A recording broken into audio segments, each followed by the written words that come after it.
Quelle, quelle belle introduction, le témoignage de Louis-Di. Non par moi, mais par Christ en moi. Ça revient à ça, ton témoignage. Ça pourrait être le titre de ton témoignage, Louis-Di. Le jour où il a pris cette décision de dire « Non par moi, mais par Christ en moi ». C'est là que sa vie a transformé. C'est là que ma vie elle a été transformée. C'est là que je suis sûr que votre vie elle a été transformée. Le jour où vous avez dit « Non par moi, mais par Christ en moi ». Jean-Claude, quelle belle introduction, ce passage que tu as pris. Il n'y a pas d'hasard avec Dieu, hein? Quelle belle introduction. Puis je vais vous ramener dans ce passage-là, puis je vais m'en servir comme introduction. Je vais faire du pouce sur ce que tu as dit un matin. Il nous a lu les premiers versets dans Philippiens. Et au verset 5, il dit « Ayez en vous les sentiments qui étaient en Jésus-Christ. » Oh! Si on pouvait donc être habité de ces sentiments-là qui étaient en Jésus-Christ dans notre mariage, lequel existait en forme de Dieu. Jésus-Christ est Dieu. N'a pas regardé comme une proie à arracher d'être égal avec Dieu, mais s'est dépouillé lui-même en prenant une forme de serviteur, en devenant semblable aux hommes. Et ayant paru comme un simple homme, il s'est humilié. Lui qui avait toutes les raisons de dominer, lui qui avait toutes les raisons de prendre contrôle, lui qui avait toutes les raisons pour rétablir son royaume, non, il s'est humilié lui-même, se rendant obéissant jusqu'à la mort, même jusqu'à la mort de la croix. Christ nous appelle à agir comme ça les uns envers les autres. Il nous appelle à nous traiter les uns les autres de cette façon-là, à nous humilier les uns devant les autres, puis à prendre le rôle de serviteur les uns pour les autres. Merci Jean-Claude, je n'aurais pas pu choisir un meilleur texte que ça. Ce matin, relier nos obstacles et nos outils au Créateur. Ah, j'ai pas mon téléphone. Chérie, tu me feras des signes quand tu verras qu'il commence à faire noir. Ah non, c'est vrai. Il commence à faire noir, ça va être trop tard.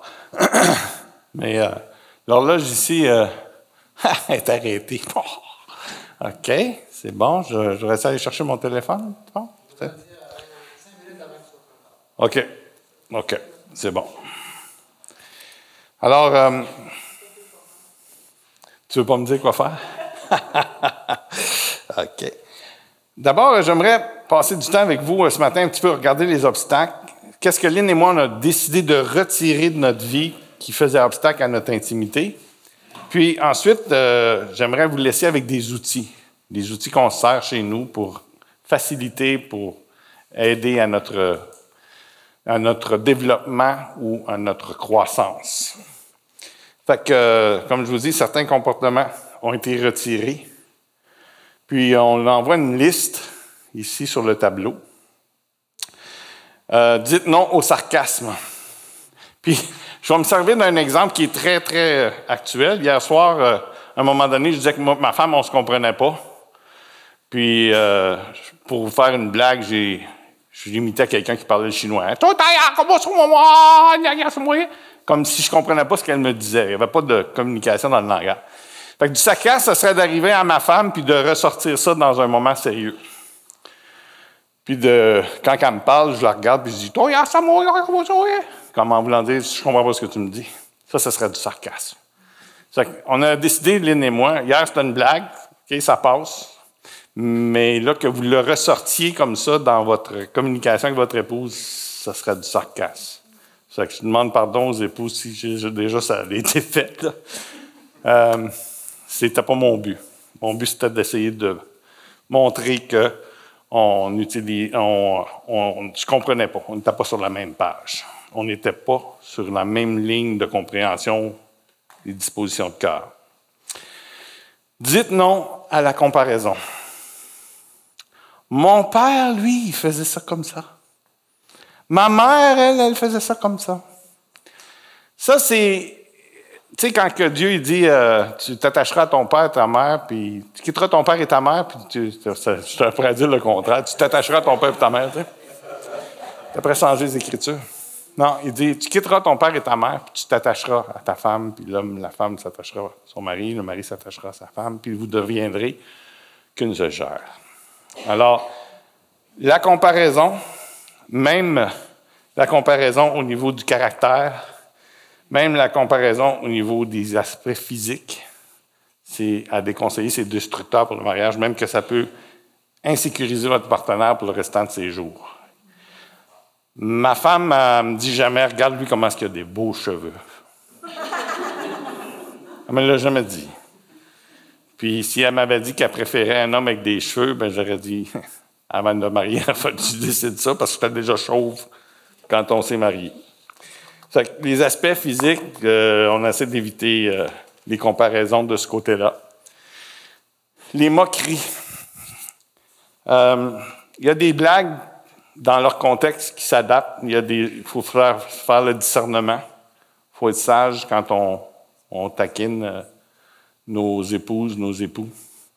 Je pense que la Bible nous appelle à être remplis de prévenance. Il y a des prévenances que je fais dans mes relations avec les frères et sœurs dans l'Église.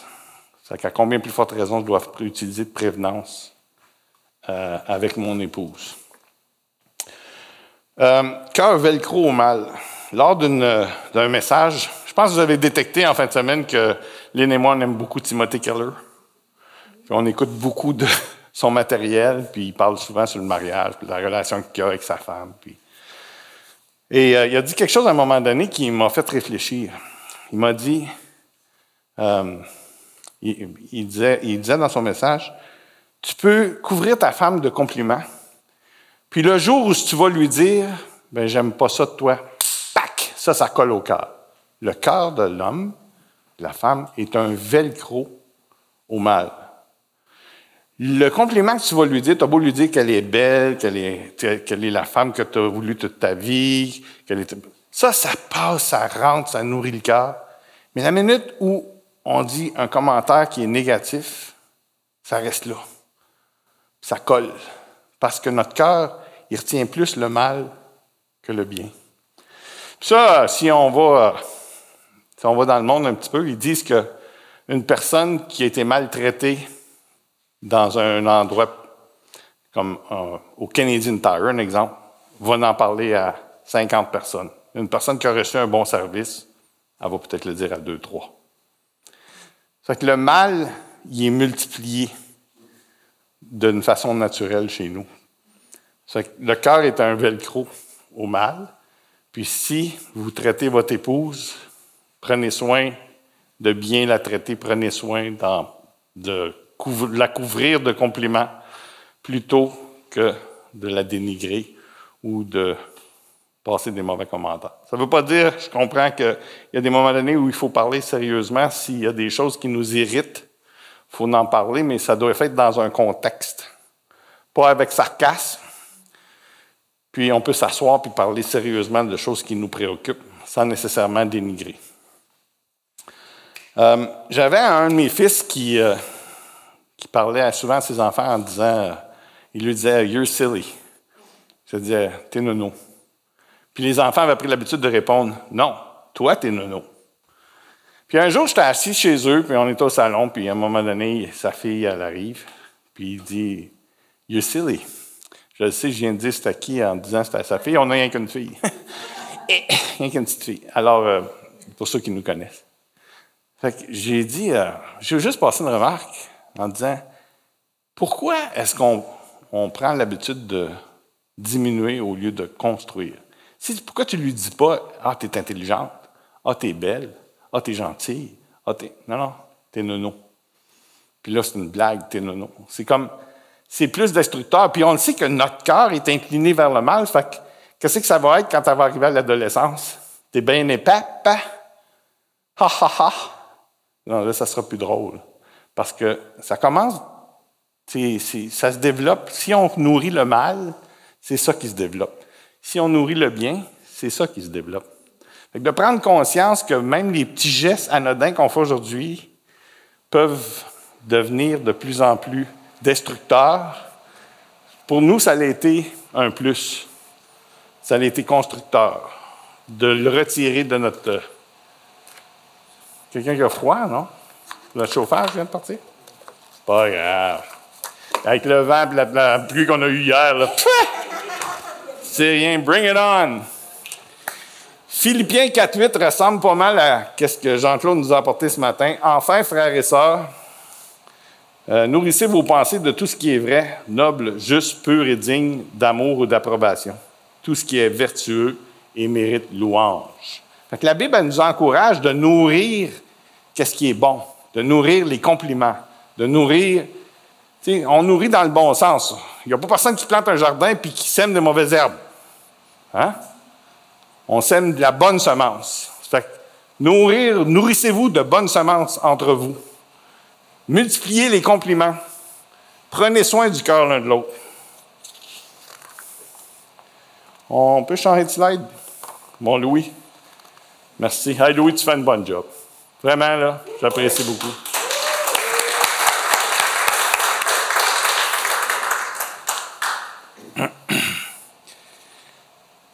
J'aimerais vous quitter avec des petits outils pour promouvoir l'intimité.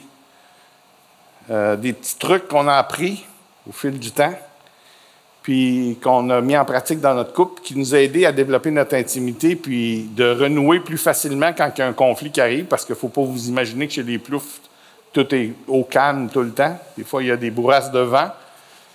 Des fois, il y a de la pluie abondante. Des fois, ça brasse. Je pense que, on a tous comme ça. 2 pécheurs ne peuvent pas donner le royaume des cieux. Ça, c'est à venir.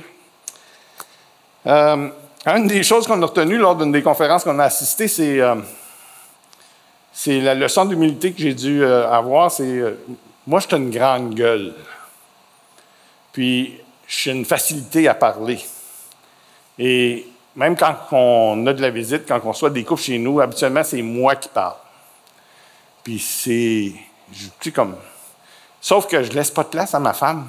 Puis avant cette conférence-là, je n'avais jamais remarqué à quel point j'écrasais ma femme. Des fois, je pouvais avoir une conversation avec quelqu'un, puis comme il n'y avait plus de place pour qu'elle la place un mot, là, c'était unidirectionnel avec la personne, tu sais. Puis là, si tu te retrouves avec 2 extravertis dans 2 couples, les 2 extravertis, ils jasent, puis les 2 autres, là, c'est assis. Mais je n'avais pas réalisé ça. Jusqu'au jour, à cette conférence-là, le monsieur, il sort un bâton de peinture où c'est écrit dessus « C'est à ton tour ». Ça l'a pris ça pour allumer une lumière pour dire, quand la personne avait le bâton dans les mains, c'était à son tour de parler. Puis l'autre ne pouvait pas le couper. Il devait tomber en mode écoute. Et j'ai de la difficulté avec ça. Encore aujourd'hui, ma femme a mis sa main sur ma main en voulant dire « Chérie, je t'apprends à parler. Laisse-moi finir. Laisse-moi finir ma phrase. Laisse-moi finir. » Je ne sais pas si vous autres, là, il y en a un de plus qui parle plus que l'autre, là, mais chez nous, c'est moi la grande gueule. Et je dois apprendre à respecter ma femme. Elle parle rarement. Puis quand elle parle, j'ai tendance à la couper. Ça, c'est pas très amoureux, c'est pas très... ça l'aide pas trop à la prospérité de notre intimité.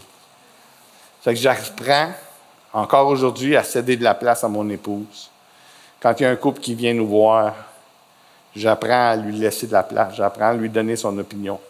Parce que Lynn, elle est précieuse dans nos rencontres avec les couples. Elle détecte des choses que je ne vois pas.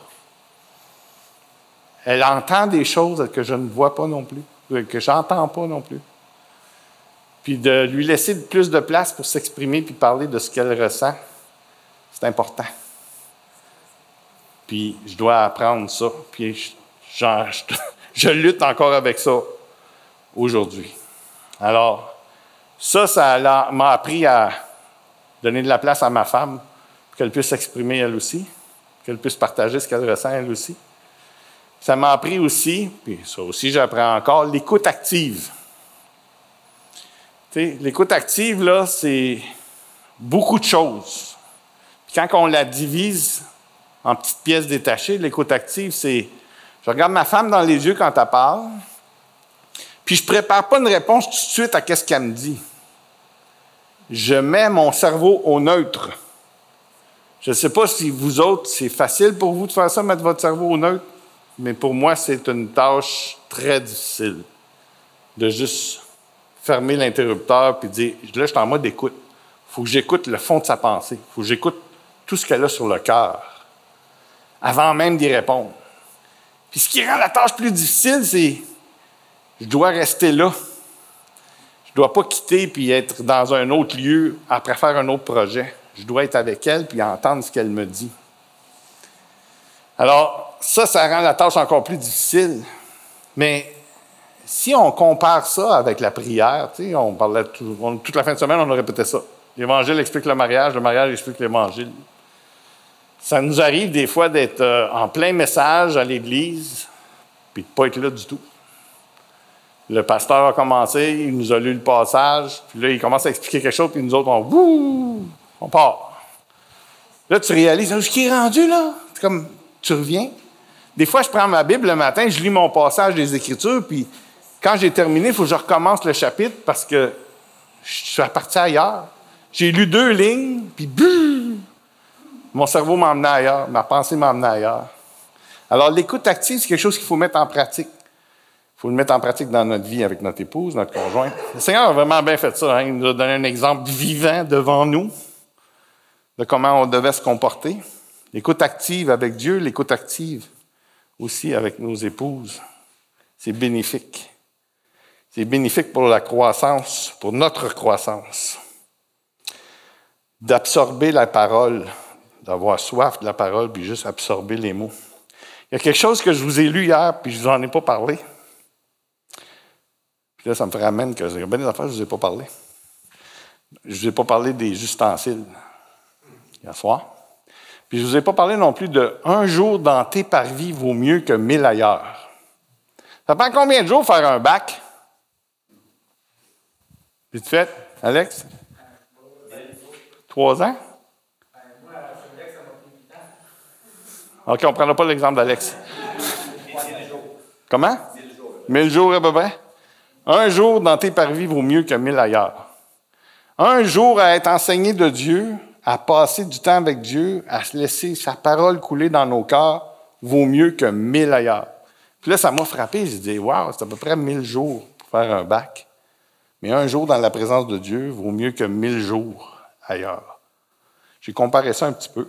Peut-être que ma comparaison n'est pas bonne, mais je pense qu'elle est quand même significative, jusqu'à un certain point. On a besoin de Dieu. Non par moi, mais par Christ en moi. OK. Écoute active. Le nous à l'honneur. Le nous à l'honneur, c'est une chose qu'on a discutée ensemble, Lynn et moi. Souvent, je parle au « je ». Et je vais faire ça, et je vais acheter une maison, et je vais acheter une nouvelle voiture, et je. Ma femme, elle ne se sent pas considérée quand je fais ça.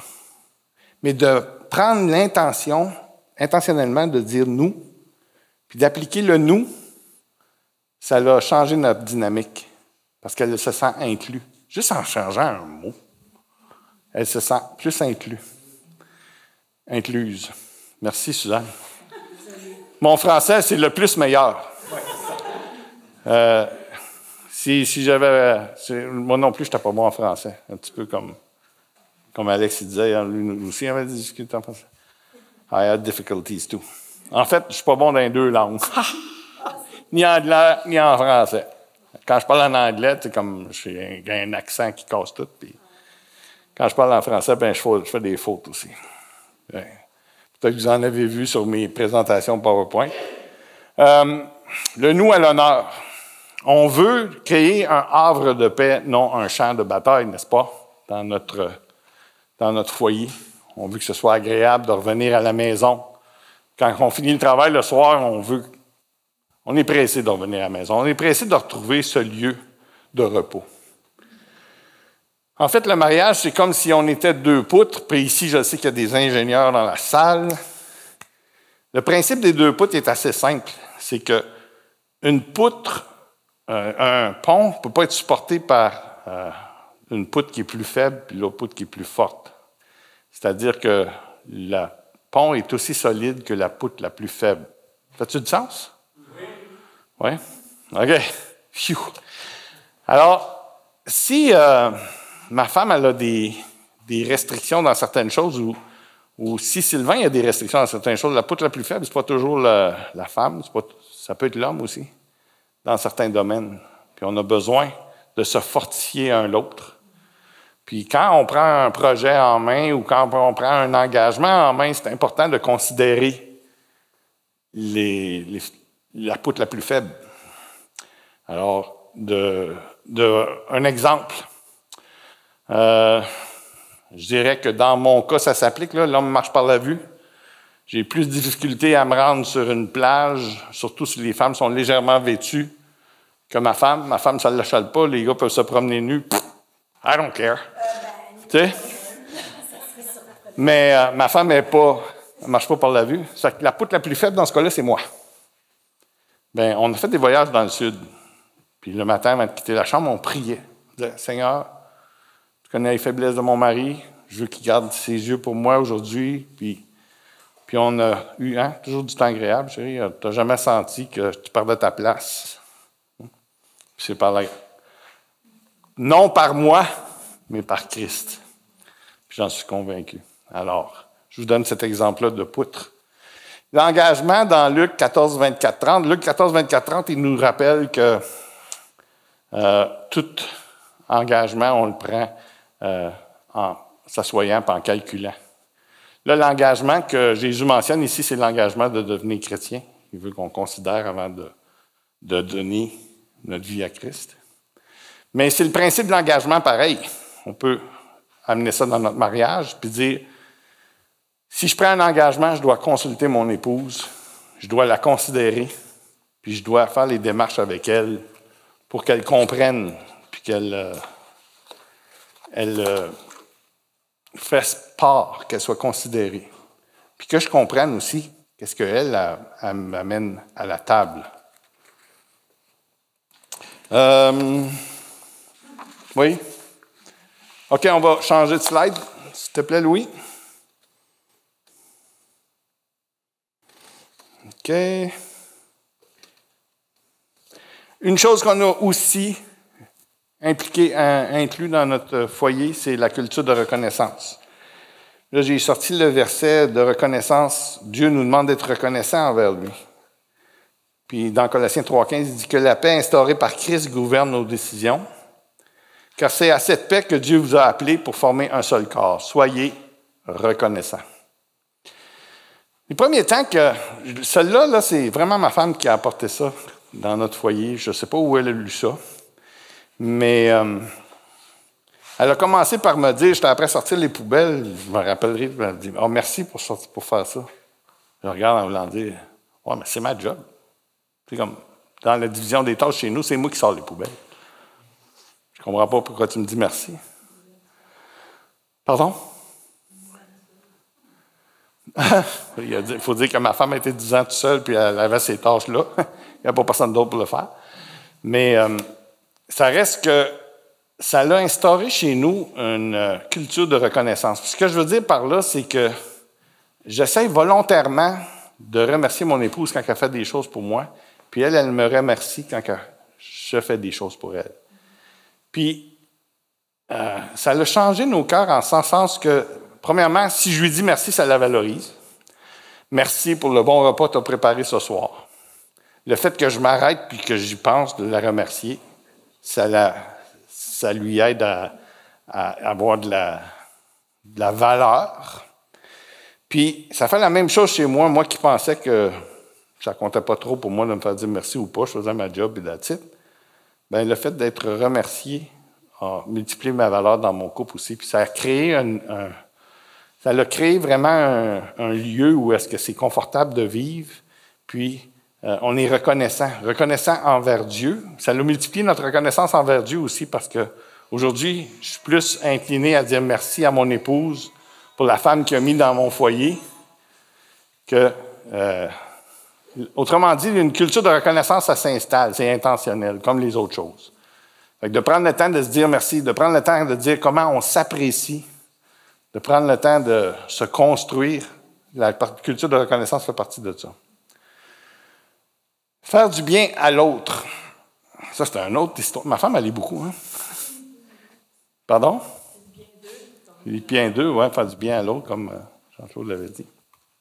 Faire du bien à l'autre, à un moment donné, on lit une histoire qui dit on s'exclut. Fait que ma femme lit une histoire. Mais elle me partage ça. Il y avait un couple, ça n'allait vraiment pas chez eux. Puis même que ça commençait à utiliser un mot qu'on ne devrait pas avoir dans notre langage en tant que marié. Ça parlait de divorce. Puis, en tout cas, tout ça pour dire que l'homme désespéré, il ne savait plus quoi faire. Il sentait vraiment que ça n'allait pas dans la bonne direction. Ça fait qu'il commence, il lit quelque chose qui dit « Fais du bien à ton épouse, fais-y du bien. Peu importe le contexte, fais-y du bien. » Fait que le premier jour, il arrive à son épouse puis il lui dit « Chérie, qu'est-ce que je peux faire pour toi aujourd'hui? » Pardon, pour te faire plaisir. Puis sa femme, elle lui répond « Ah, lâche-moi, fatigant, qu'est-ce que c'est ça pour te faire plaisir? Bon, fais la vaisselle. » Fait que l'homme, il part sans dire un mot, il s'en va, puis il fait la vaisselle. Le lendemain, il arrive avec la même question. « Chérie, qu'est-ce que je peux faire aujourd'hui pour te faire plaisir? » Là, sa femme, elle y répond. « Hey, t'es fatigant avec tes affaires, là. On va faire le ménage du garage. » Bon, OK, on va faire le ménage du garage. Puis l'histoire dit que ça continue comme ça jusqu'à 2 semaines où la femme, elle a craqué. Elle s'est mise à pleurer, puis elle dit « Pourquoi tu multiplies envers moi, qui est tellement méchante envers toi, parce qu'on est méchant envers l'autre. Tout d'un coup, tu as changé de façon d'être. Puis là, tu multiplies le bien que tu me fais, plutôt que me remettre le mal que je te fais. » Puis là, il dit qu'il a lu un article dans un journal qui disait que de semer du bien dans le cœur de l'autre pouvait changer son cœur. Et la femme a commencé, malgré elle, à mettre en pratique ce que son mari lui avait partagé. Et l'histoire dit, puis c'est une histoire qui peut tirer un petit peu d'Hollywood, mais qui, en se faisant du bien, comme la parole de Dieu nous dit, le couple a retrouvé le chemin vers la croissance, a retrouvé le chemin vers l'intimité. Alors, faire du bien comme la parole dit, ça fonctionne. Faire du bien comme la parole dit, non par moi, mais par Christ, ça marche. Jésus-Christ dit, « Sans moi, vous ne pouvez rien faire. » Alors, non par moi, mais par Christ en moi. Les gants blancs. Les gants blancs, ça fait partie un petit peu de la culture qu'on a chez nous. C'est pas pour on se promène avec des gants blancs comme Michael Jackson, c'est pas ça. Mais on utilise de précaution. J'ai pris l'habitude que si je me lève pour aller chercher un verre d'eau, as-tu soif? Est-ce que je peux t'offrir quelque chose à boire? As-tu faim? Est-ce que je peux te ramener quelque chose à grignoter? Dans mon cas, quand c'est ma femme qui se lève pour aller, c'est toujours oui, fait que c'est pas dur, j'ai trop faim. Hein, chérie? Mais ça reste qu'on utilise de prévoyance comme ça. Ça fait partie de la culture qui est instaurée chez nous, puis c'est instauré de façon intentionnelle. Ça fait partie de se faire du bien un à l'autre. Maintenant, Sylvain, il est loin d'être parfait. Puis il y a des jours où il est carrément bourru. Bourru, pas parlable. Bourru comme, qu'est-ce que je t'ai fait? Tu m'as rien fait, chérie. C'est juste, je sais pas, la journée, ça va pas comme je veux. J'essaie de faire des affaires, ça marche pas. C'est comme, je suis bourru. Tout d'un coup, le téléphone sonne. Gilles Farley. Oh, allô, Gilles! Comment vas-tu? Ah, moi, ça va très bien! Puis toi, aujourd'hui? Ma femme a dit, ça, qu'est-ce qu'il y a? Comment c'est qu'une personne t'appelle, t'es toute plein de fleurs, puis quand c'est moi qui te parle, oh, ça va pas aujourd'hui, ça marche pas, la vie est dure, on a un chien, il est dur. Hein? Fait que, en quelque part, ma femme lève le miroir, Pas par ses sarcasmes, pas par des blagues, par des points vrais. Puis elle me démontre que, tu sais, Sylvain, quand t'es bourru, c'est pas agréable pour moi dans la maison, là. Ouais. Des fois, j'ai l'impression de marcher sur des œufs parce que monsieur, ça va pas aujourd'hui. Mais hey, un appel téléphonique. Ah! Tout change. Alors, j'ai dû admettre. Puis à cette heure, quand j'ai le fâché, j'appelle. Ouais, qu'est-ce que tu veux, Gilles? Non, c'est pas vrai. C'est pas vrai, mais je ne peux pas plus résister. J'ai plutôt essayé de changer mon attitude à la maison. Puis de faciliter notre vie de couple et notre croissance en tant que. Ensuite, la gratitude, j'aurais dû le mettre avec reconnaissance parce que l'ingratitude qui est destructeur, je me rappelle d'un passage des Écritures où le Seigneur Jésus nous dit, puis vous en rappelez sûrement aussi, je vais juste trouver la place, c'est dans Luc 17, 11, 19. Puis je vais le paraphraser, je ne vous le lirai pas. On va commencer, le temps commence à friser un peu. Hein? Ça va? Fait que. Il te reste 5 minutes avant que je te dise, il te reste 5 minutes. OK.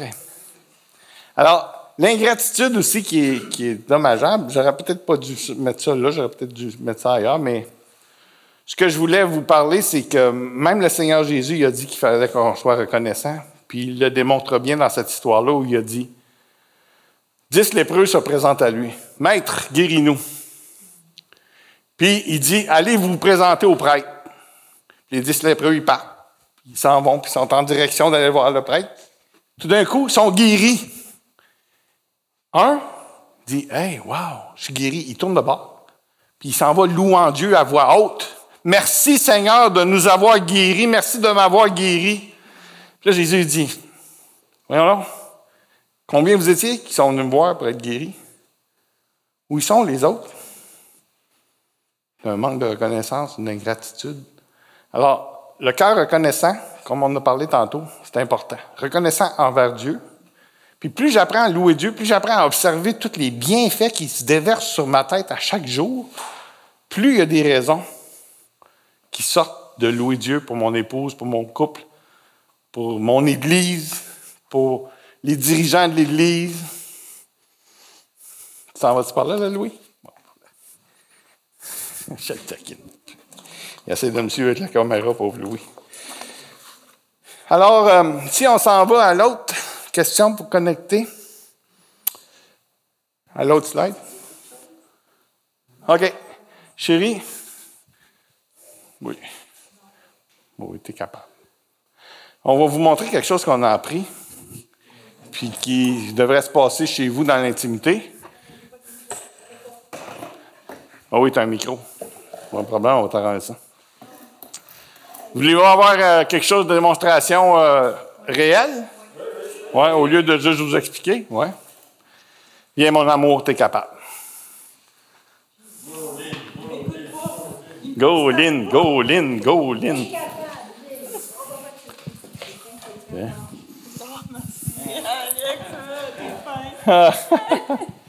Ça que là, il y en a 10 questions comme ça. C'est des questions qu'on a apprises dans un des livres de cœur à cœur, mais qu'on a modifié, hein? Puis qu'on a pris l'habitude, bien, du moins des fois, ma femme elle me dit il est temps qu'on prenne une pause. Ça veut dire qu'on retourne à ces questions-là, puis qu'on prend le temps de sonder le cœur de l'autre. Alors, ce sont des questions que j'ai composées, mais que j'ai pris des exemples, mais qu'on a travaillé ensemble. Là, tu ne vois pas les questions, fait que c'est moi qui te pose les questions. Alors, on va généralement se prendre par les miens, puis on fait le vide de tout ce qui est autour de nous. Comme là, dans nos cœurs, dans nos têtes, ils ne sont plus là. Ils sont tous partis. Puis si on prend trop de temps, ils ne seront plus là, pour vrai. Alors, ce sont des questions que je pose au cœur de Lynn, puis je vais commencer par la première. Je vais dire, à quelle distance est ton cœur du mien en ce moment? Des couples dans le bureau, ils vont répondre à 2 pieds. Mais c'est pas ça qu'on cherche. On cherche la connexion émotionnelle. La connexion émotionnelle, c'est vraiment, je veux savoir dans quel état est ton cœur dans le moment. Il est proche, il est très proche. Il est très proche. Mm-hmm. Est-ce que tu me fais confiance? Oui. Pour prendre soin de ton cœur? Oui. Oui. Est-ce que j'ai fait ou dit quelque chose dans les dernières 24 heures qui t'ont blessé? Non, pas cette fin de semaine-ci. On va arrêter là. Je n'irai pas une semaine en arrière, OK? OK. Tu m'as déjà fait ça dans une conférence. Tu t'es mis à me parler d'un vrai trouble qu'on avait eu dans la semaine. C'est vrai, oui. Ouais, tu te rappelles, hein? J'essaie d'être vrai. Est-ce que tu te sens aimé de moi? Oui, très. Quel est notre projet qui t'emballe le plus? Bien, ça dépend. Si on parle de l'été, ce qui m'emballe le plus, c'est de venir au camp des boulots avec nos petits-enfants. Ouais, c'est bien. Louis, tu peux te changer de slide, s'il te plaît? Merci. Lequel de mes habitudes t'irrite le plus? Tu peux-tu l'effacer, celle-là? T'as dit que c'était vrai. Non. Je veux pas dire ça ici. Mettons que je t'encouragerai pas. Ça va être une taquinerie. C'est une joke entre nous, là. Chérie, il y a juste mon père qui siffle bien. C'est la comparaison. C'est vrai. Mais c'est parce que mon père sifflait beaucoup et très bien. Puis quand il siffle, ça me fait rire même. Mais c'est pas un irritant. OK, on a fini. Lequel de mes habitudes aimes-tu le plus? J'aime ta générosité. Tu es très généreux, même à défaut des fois, mais c'est une belle qualité. Puis tu es très généreux envers...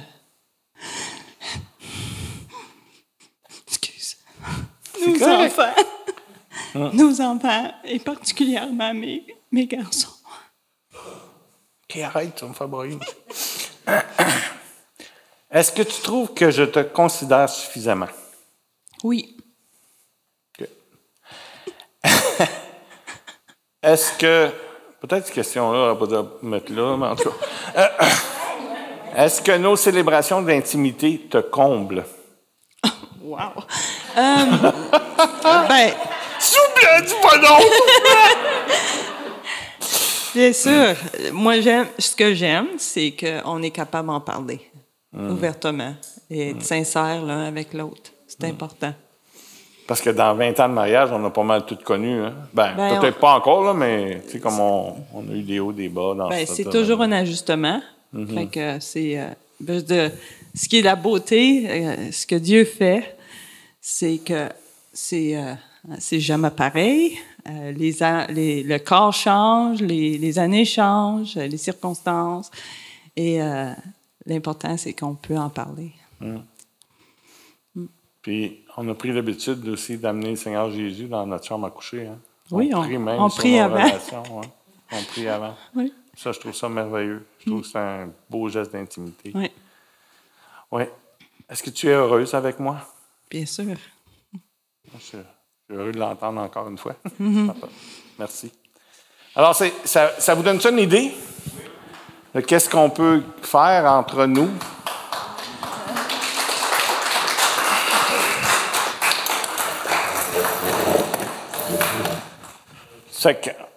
C'est quelque chose qu'on enseigne aux couples qui viennent. Qu'est-ce que tu fais là, toi? C'est moi qui l'aime bien. Merci, Jean-Claude. Oui, on va terminer ça. Ça vous donne une petite idée de qu'est-ce qu'on peut faire entre nous, puis en couple. Puis si on prend ces temps-là, ça a pris 5 minutes, parce qu'il restait 5 minutes avant qu'ils me disent qu'il me reste 5 minutes. Fait que ça prend 5 minutes. Puis vous venez faire des dépôts dans le cœur de l'autre, vous venez favoriser la croissance de votre intimité. N'hésitez pas à vous créer des questions. Puis pas juste des questions faciles. Comme « ça va bien aujourd'hui » ou « ça va bien ». Mais des questions qui vont plus dans l'intimité pour favoriser sa croissance. OK. Donc, il y a des façons intentionnelles de développer la relation. Je veux aussi vous parler brièvement sur la prière. La prière, c'est un moment d'intimité avec Dieu. J'aurais le goût de vous dire, c'est quasiment le même principe que quand on se tient par la main. Quand on vient dans la présence de Dieu, c'est vraiment un lieu. C'est pas juste des paroles qu'on répète ou qu'on a appris de façon automatique ou par cœur qu'on répète à Dieu. Mais c'est vraiment de répandre notre cœur. Puis dans les psaumes, les proverbes, on voit ça, comment Dieu il veut voir un cœur répandu devant lui. Il veut qu'on lui parle autant de nos joies que de nos craintes. En fait, ce sujet-là pourrait être un sujet de conférence en soi. La prière dans le couple, le temps qu'on passe à chaque matin. Nous, on a le privilège d'être à notre retraite et on a bloqué un temps dans notre horaire ensemble, en prière, en lecture, devant Dieu. Puis ça, c'est super, c'est vraiment bénissant. Ça fait que, de la même façon qu'on voit en présence l'un de l'autre, prière et parole, dialogue avec Dieu, prière et parole, je parle de venir dans la présence de mon épouse comme on vient de le faire. C'est certain que là, il y avait bien du monde autour, mais c'est la forme que ça prend chez nous, puis c'est comme ça que ça se développe, l'intimité. Si on change de slide, de Louis, dans le livre de Rusty Rustenbach sur la prière d'écoute et guérison intérieure, nous autres, on a trouvé que c'était un livre qui était très constructif. Il a été traduit ici au Québec. Il nous dit qu'un des exercices qu'il a dû apprendre à faire dès le premier chapitre, c'est de faire silence dans son cœur pour venir dans la présence de Dieu. C'est d'écouter la parole de Dieu puis de laisser la parole couler dans son cœur sans qu'il y ait d'interférence. Tu sais, tantôt, je disais l'écoute active. Mais l'écoute active de mon épouse, ça peut être une écoute active aussi envers Dieu. Ça veut dire que quand je viens dans sa présence en mode prière, en mode d'écoute active, les psaumes que je lis, ils coulent dans mon cœur. Ils ne font pas juste des paroles que je lis avec mon cerveau. C'est la parole entre, pénètre mon cœur. C'est un excellent livre qui nous a apporté encore plus profond dans notre intimité avec Dieu, puis dans nos moments de prière avec lui. Dernièrement, on a fait prière selon les Écritures de Tim Keller. On a fait ça ensemble à l'église de Sentier. C'est un livre qui est très bien monté, qui a choisi des versets selon des thèmes. Déjà, Lynn et moi, on a trouvé ça très bénissant de l'apprendre puis d'apprendre à travailler avec ça. Fait que faire silence dans nos cœurs, c'est d'arrêter puis de remettre à Dieu, de venir ensemble, de prendre l'habitude de le faire en couple. L'autre slide, les frères, les sœurs, je vous exhorterai jamais assez.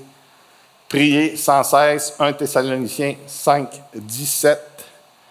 Et un couple qui prie ensemble reste ensemble. Fait que si on va à l'autre slide, Louis, est-ce qu'il y a des questions rapidement à ce point-ci? Je ne vais pas prendre trop de temps là, pour ne pas arriver en retard pour dîner. Quelle heure il est?